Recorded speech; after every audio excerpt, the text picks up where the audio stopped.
Makhana board in Bihar. For this, there is a special opportunity for the people of Bihar.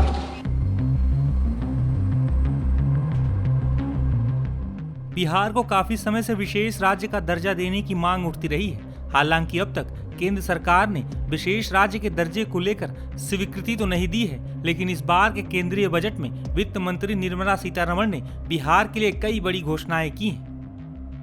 दरअसल बीते 1 फरवरी को संसद में केंद्रीय बजट पेश किया गया। बजट में हुए ऐलान के बाद नीतीश कुमार ने अपने एक्स अकाउंट पर पोस्ट करते हुए लिखा कि केंद्रीय बजट सकारात्मक एवं स्वागत योग्य है। केंद्र सरकार का यह बजट प्रगतिशील एवं भविष्योन्मुखी है। इस बजट के माध्यम से केंद्र सरकार द्वारा देश के विकास की गति को और बढ़ावा देने के लिए कई कदम उठाए गए हैं। बजट में बिहार के लिए जो घोषणाएं की गई हैं, उनसे बिहार के विकास को और गति मिलेगी। मखाना के उत्पादन, प्रसंस्करण, मूल्य संवर्धन और विपणन में सुधार के लिए राज्य में एक मखाना बोर्ड की स्थापना से मखाना किसानों को लाभ मिलेगा। राज्य की भविष्य की जरूरतों को पूरा करने के लिए बिहार में ग्रीनफील्ड हवाई अड्डों की सुविधा प्रदान करने से अंतर्राष्ट्रीय उड़ानों की संख्या बढ़ेगी, जिससे यहाँ के लोगों को काफी फायदा होगा। साथ ही राज्य के आर्थिक विकास को भी गति मिलेगी। मिथिलांचल में पश्चिमी कोसी कैनाल परियोजना के लिए आर्थिक मदद मिलने से यहाँ के किसानों को फायदा होगा। इस बजट में पटना IIT की विस्तार का प्रावधान किया गया है। इससे तकनीकी शिक्षा को बढ़ावा मिलेगा। बिहार में राष्ट्रीय खाद्य प्रौद्योगिकी उद्यमिता एवं प्रबंधन संस्थान की स्थापना होने से युवाओं को कौशल, उद्यमिता और रोजगार के अवसर मिलेंगे तथा पूर्वी भारत में खाद्य प्रसंस्करण गतिविधियों को बढ़ावा मिलेगा।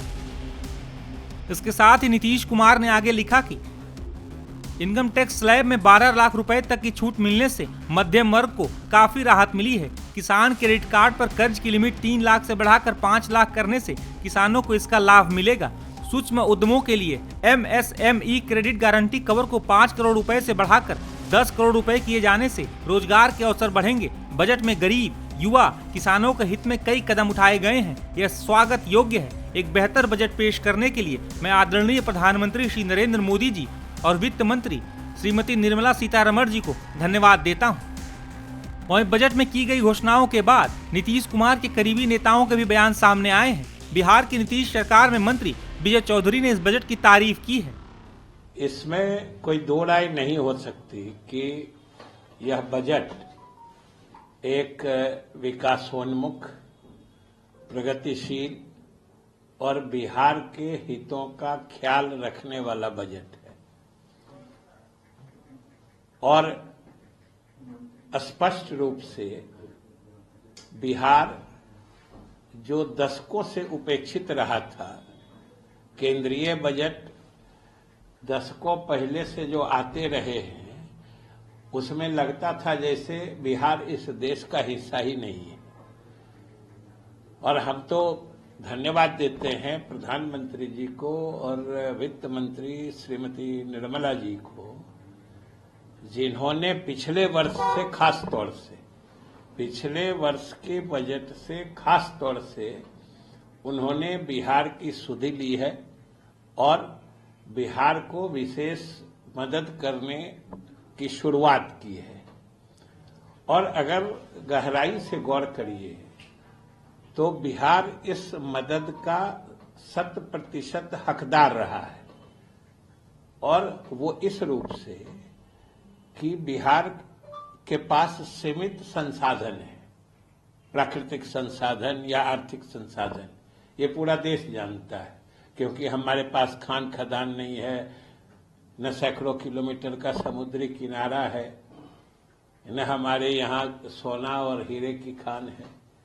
तो जो भी है बिहार के लोगों की मेहनत का परिणाम है और नीतीश कुमार के नेतृत्व का परिणाम है कि आज बिहार अपने सीमित संसाधनों के बावजूद किसी भी विकसित प्रदेश के जो विकास की गति है, हम उससे टक्कर दे रहे हैं।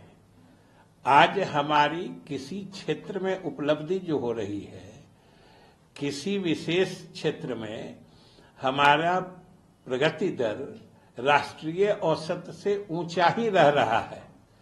ये बिहार की विश्वसनीयता प्रमाणित करता है, जो हम बराबर केंद्र सरकार को बताते रहे हैं। और विशेष सहायता की मांग करते रहे हैं।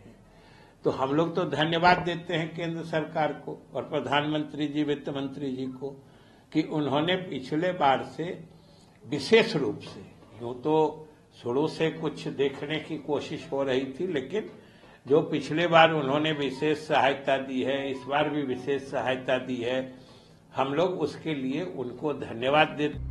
हालांकि इस बीच कांग्रेस सांसद मनीष तिवारी के एक बयान से राजनीतिक घमासान मच गया है। मुझे ये समझ नहीं आ रहा कि ये भारत सरकार का बजट है कि बिहार सरकार का बजट है। आपने बिहार के अलावा किसी और प्रदेश का नाम सुना वित्त मंत्री जी के पूरे बजट भाषण में? तो जब आप देश के बजट की बात करते हैं तो सारे देश के लिए उसमें कुछ ना कुछ होना चाहिए। और ये बड़ी दुर्भाग्यपूर्ण बात है कि जिन बैसाखियों पे सरकार चल रही है, उन बैसाखियों को स्थिर रखने के लिए उन्होंने बाकी मुल्क की जो विकास है उसको बिल्कुल दांव पे लगा दिया है। कांग्रेस सांसद मनीष तिवारी के बयान के बाद बीजेपी और जेडीयू नेताओं ने पलटवार किया है। इतने दिन सरकार चलाए, 10 साल यूपीए की सरकार रही, इन लोगों ने तो बिहार के लिए कभी कुछ किया नहीं। वोट लेते रहे बिहार का। वो बिहार में जो जंगल राज लोग बोलते थे उसमें तो साथ ये भी थे, कांग्रेस भी थी। तो बिहार में जाके क्यों चुनाव लड़ते हैं ये लोग? तो मुझे लगता है कि बिहार तो हिस्टोरिकली बिहार हमेशा बिहार के साथ अन्याय हुआ। हमारे मुख्यमंत्री नीतीश कुमार जी पिछले 18 साल में, 19 साल में बहुत सारा काम करके बहुत सारा इंप्रूवमेंट किया है, लेकिन बहुत सारे पैरामीटर पर हम नेशनल एवरेज से पीछे हैं। उनका हमेशा आग्रह रहा कि बिहार को विशेष सहायता मिलनी चाहिए। और अब जब मोदी जी, आदरणीय प्रधानमंत्री नरेंद्र मोदी जी के द्वारा बिहार को विशेष सहायता किया जा रहा है, तो इन लोगों को प्रॉब्लम हो रहा है। बिहार का बजट बोल रहे हैं इसको, इसका मतलब बिहार देश के बाहर का चीज है। तो बिहार के साथ अन्याय होता रहा और उसको एनडीए सरकार और नरेंद्र मोदी जी उस चीज को व्यवस्थित करने की कोशिश कर रहे हैं। हम धन्यवाद देते हैं पूरा बिहार के तरफ से। और जो लोग ये बयान दे रहे हैं वो लोग बिहार के खिलाफ है, बिहार विरोधी है, बिहारियों को देखना नहीं चाहते। सर, अकाली दल की सांसद है कि सरकार ने किसानों की मांगों को नजरअंदाज किया और सिर्फ बिहार का जिक्र किया, पंजाब को भी पूरी। मैंने कहा ना कि बिहार, अब ये मिडिल क्लास के लिए अगर 12 लाख दिया है तो सिर्फ बिहार के मिडिल क्लास के लिए दिया क्या? अगर 100 एस्पिरेशनल डिस्ट्रिक्ट के लिए उन्होंने कहा है या दलहन में इनकरेज करेंगे बजट में, तो पूरा देश के लिए बात किया है। और बिहार स्पेसिफिक कुछ बातें उन्होंने कही है, उसके लिए हम लोग प्रधानमंत्री जी और वित्त मंत्री जी को धन्यवाद देते हैं कि बिहार में मखाना बोर्ड बनाना हो, बिहार में पश्चिमी कोसी नहर से सिंचाई योजना देना हो, बिहार में पटना आईआईटी का एक्सपेंशन हो, बिहार में नया ग्रीनफील्ड एयरपोर्ट की बात हो, बिहार में फूड प्रोसेसिंग टेक्नोलॉजी के इंस्टीट्यूट की बात हो। ये सब उन्होंने बिहार के लिए दिया है। और जो काम जो अन्य लोग सरकार में जब थे, जो बिहार को मदद करने का समय था, उन्होंने बिहार के लिए कुछ नहीं किया।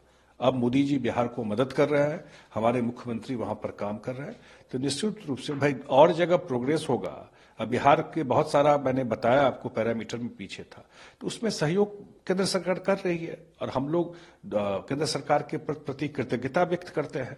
लेकिन इतना मैं जरूर आपके माध्यम से कहूंगा कि जो लोग इस तरह का बयान दे रहे हैं कि बिहार का बजट है, आने वाले समय में, क्योंकि उनको जब मौका मिला बिहार के लिए कुछ नहीं किए, बिहार की जनता उनको पूरी तरह जवाब देगी। भाई 14 करोड़ की आबादी है और हमारे पास एक अच्छी सरकार है वहां, और बिहार आज भी बहुत पिछड़ा है। अगर देश के प्रधानमंत्री और वित्त मंत्री ने महसूस किया है कि बिहार को देना है, तो किसी को क्यों आपत्ति होनी चाहिए।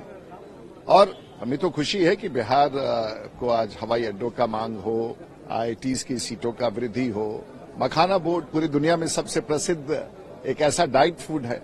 तो अगर भारत की सरकार बिहार के बारे में सोच रही है तो बिहार भी तो भारत का ही अंग है। मैं समझता हूं कि देश के प्रधानमंत्री को और बिहार के मुख्यमंत्री सबको बधाई देना चाहिए एक अच्छे प्रयास के लिए, और मैं समझता हूं कि बिहार की जनता भी आभार व्यक्त करेगी देश के प्रधानमंत्री। इस वजह से बिहार को ज्यादा नहीं, आपको ख्याल होगा कि पिछले बजट में भी बिहार के लिए घोषणा हुआ था, इसलिए चुनाव से कुछ लेना देना नहीं। अच्छे काम के लिए हमेशा समय होता है, और मैं समझता हूं कि सचमुच बड़ी घोषणाएं बिहार के लिए, चाहे वो सिंचाई के क्षेत्र में हो, सड़कों के क्षेत्र में हो, हवाई अड्डा के क्षेत्र में हो या पढ़ाई के क्षेत्र में हो, बिहार को तो निश्चित रूप से प्राथमिकता मिलनी ही चाहिए और मैं बिहार का सांसद हूं तो मैं तो उसी की प्रशंसा करूंगा।